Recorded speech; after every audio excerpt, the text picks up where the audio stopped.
കുരുമുളക് പൊടി ഇട്ട അടിപൊളി ലിവർ റോസ്റ്റ് ഉണ്ടാക്കാൻ മീഡിയമായിട്ട് ചൂടുള്ള പാനിലേക്ക് 3 ടീസ്പൂൺ വെളിച്ചെണ്ണ ഒഴിച്ചെടുക്കുന്നുണ്ട്. ഇതിലേക്ക് 1 ഇഞ്ച് പട്ട, 2 ഗ്രാമ്പു, ഒരു വലിയ ഉള്ളി ചെറുതായി കട്ട് ചെയ്തിട്ട് കൊടുക്കാം. കുറച്ച് കറിവേപ്പില ഇട്ട് 1 ടീസ്പൂൺ ഇഞ്ചി വെളുത്തുള്ളി പേസ്റ്റ് ഇട്ടിട്ട് ഇഞ്ചി വെളുത്തുള്ളി പേസ്റ്റിൻ്റെ പച്ചക്കുത്ത് മാറുന്നവരെ ഒന്ന് ഇളക്കി കൊടുക്കാം.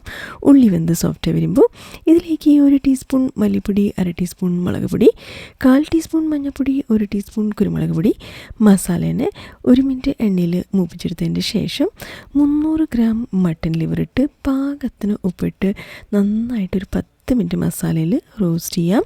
10 മിനിറ്റ് ആയതിൻ്റെ ശേഷം 3/4 ഗ്ലാസ് തിളച്ച വെള്ളം ഒഴിച്ചെടുത്ത് ഇളക്കി കൊടുത്ത് അടച്ച് വെച്ച് അരമണിക്കൂർ ലോ ഫ്ലെയിമിൽ വേവിച്ചെടുക്കാം. അരമണിക്കൂർ ആയതിൻ്റെ ശേഷം 1/2 ടീസ്പൂൺ ഗരം മസാല പൊടി ഇട്ട് മസാലനെ നന്നായിട്ടൊന്ന് ഡ്രൈ ആക്കി എടുക്കണം.